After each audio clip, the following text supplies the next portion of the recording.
Bonjour et bienvenue sur Ecomap, l'échographie pratique, facile et utile du médecin généraliste. Alors aujourd'hui un beau cas clinique de musculo-squelettique. On va parler de tendon d'Achille avec une magnifique tendinite fusiforme du tendon d'Achille. Très clairement une tendinite digne des bouquins qui va nous réserver deux petites surprises quand même. Restez bien jusqu'à la fin de la vidéo pour voir ces deux petites surprises parce que quand j'ai vu les images, je me suis dit waouh, ça va faire un cas clinique de fou, mais je ne m'attendais pas à tout ce sur quoi j'allais tomber sur ce patient. Alors, si vous aimez mes petits cas cliniques réels, authentiques, je prends le temps de vous poster à la fin de ma consultation, hein. C'est toujours ça en plus, mais ça me fait vraiment, vraiment plaisir. Et puis, j'avoue que je m'éclate avec cette chaîne. Je m'éclate avec l'échographie et ça me fait tellement plaisir de vous partager ces belles images. Ce serait quand même dommage qu'elles restent au fond d'un tiroir ou au fond de ma tête alors qu'elles peuvent déjà servir à du monde. Et puis que c'est quand même le moment de s'émerveiller aussi devant ces belles images. Mettez-moi un like, mettez-moi un commentaire, abonnez-vous à la chaîne, hein, faites grandir la chaîne. Pareil sur Facebook, faites grandir la communauté. Votre formation à l'échographie est offerte, le lien est dans la description. Une formation d'initiation pour partir sur de bonnes bases en échographie, pour apprendre un petit peu à se servir d'un appareil d'échographie, à régler son appareil d'échographie dans les différents modes, à régler correctement un Doppler pour ne pas se faire rouler, à comprendre les artefacts, à savoir ce qu'on peut faire. Vous avez déjà entendu hein, des ombres pures, des ombres impures, le double quadrillage, c'est plein de choses que j'utilise quand je vous explique. Et ben j'explique tout ça dans cette formation offerte. Donc il s'agit ici d'un patient de 62 ans, marcheur. Alors il faut savoir qu'ici on est en zone tropicale de montagne. Donc la marche elle est très difficile sur des terrains très accidentés, sur ce qu'on appelle des traces, hein. Donc c'est des tout petits chemins, souvent mal ouverts. Et donc ce patient, suite à une grosse marche en montagne, a ressenti une vive douleur de son tendon d'Achille. C'est un patient sportif qui a continué à marcher malgré la douleur. Et puis malgré la douleur, ça s'est aggravé, aggravé, aggravé. Ça fait maintenant plusieurs mois qu'il a une très forte douleur du tendon d'Achille et une déformation clinique hein, qu'on ne peut pas rater. Et il venait pour faire le bilan de cette lésion qui ne passe pas, malgré des soins de kiné, malgré des anti-inflammatoires locaux. Et donc il avait besoin d'un diagnostic échographique. Donc voilà ce que ça donne. Donc on a ici une coupe sagittale de notre tendon d'Achille. On a ici la tête de notre patient. Ici on a le pied de notre patient avec le calcanéum qui va apparaître, hein.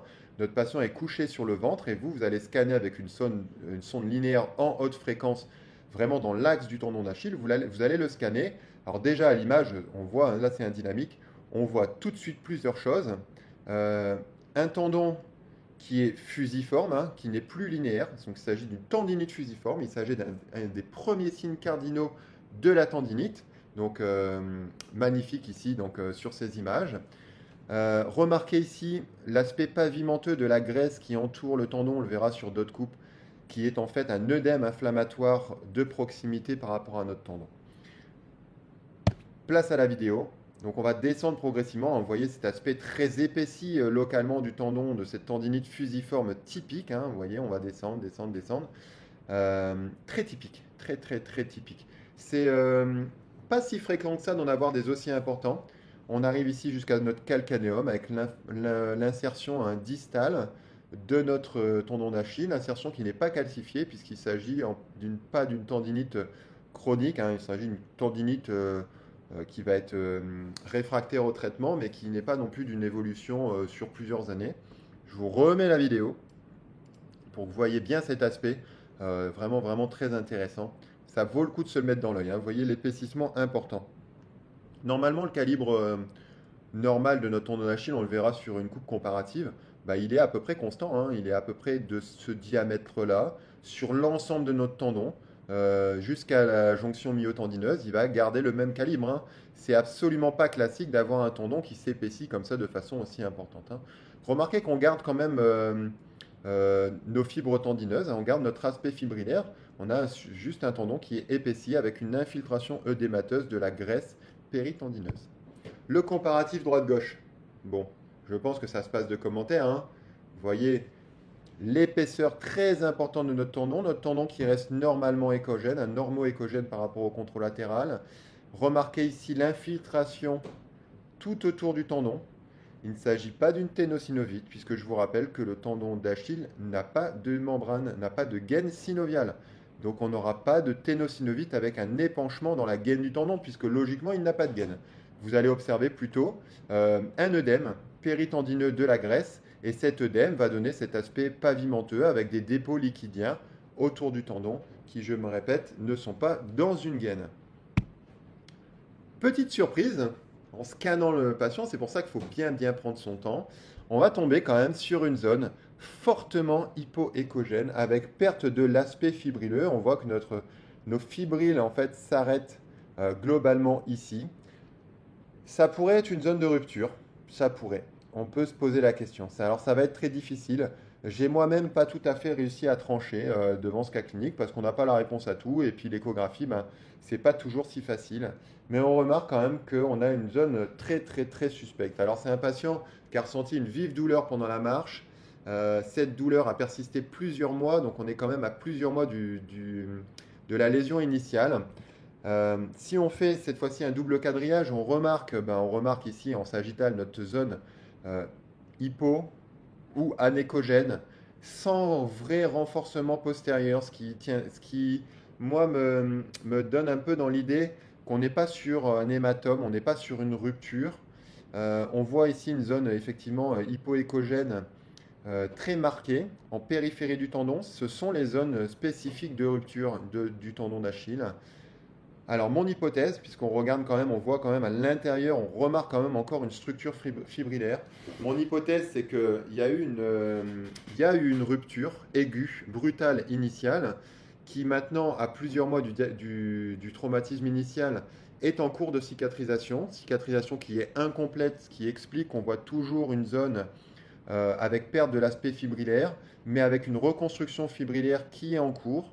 Donc on n'est pas du tout devant une rupture présente, on est vers un antécédent de rupture en cours de cicatrisation. Voilà mon hypothèse. Mettez-moi dans les commentaires si vous êtes d'accord ou pas avec moi. Peut-être vous ne serez pas d'accord, peut-être vous aurez un avis tout à fait contraire et très clairement je l'écouterai. Remarquez ici l'aspect pavimenteux de l'épanchement et de l'œdème péritendineux. Deuxième surprise chez notre patient, cette image linéaire de calcification intratendineuse. Calcification qui n'a pas de cône d'ombre, vous me direz. Oui, je suis d'accord, elle n'a pas de cône d'ombre. Alors on va voir en double quadrillage qu'elle n'a pas de cône d'ombre parce qu'en fait elle est beaucoup trop ponctiforme. Les petites calcifications ponctiformes de moins de 3 mm ne donneront pas de cône d'ombre puisqu'en fait vos ondes vont réussir à passer sur les côtés, vont réussir à passer de chaque côté et vont réussir à reconstruire votre image. Donc en fait, vous n'obtiendrez pas de cône d'ombre sur ce genre de petite calcification. Par contre, cette calcification longiligne dans le sens des fibres, en fait, c'est quoi? Eh bien, c'est aussi une cicatrisation d'une petite rupture fibrillaire très localisée qui a probablement donné un petit hématome qui s'est calcifié par la suite.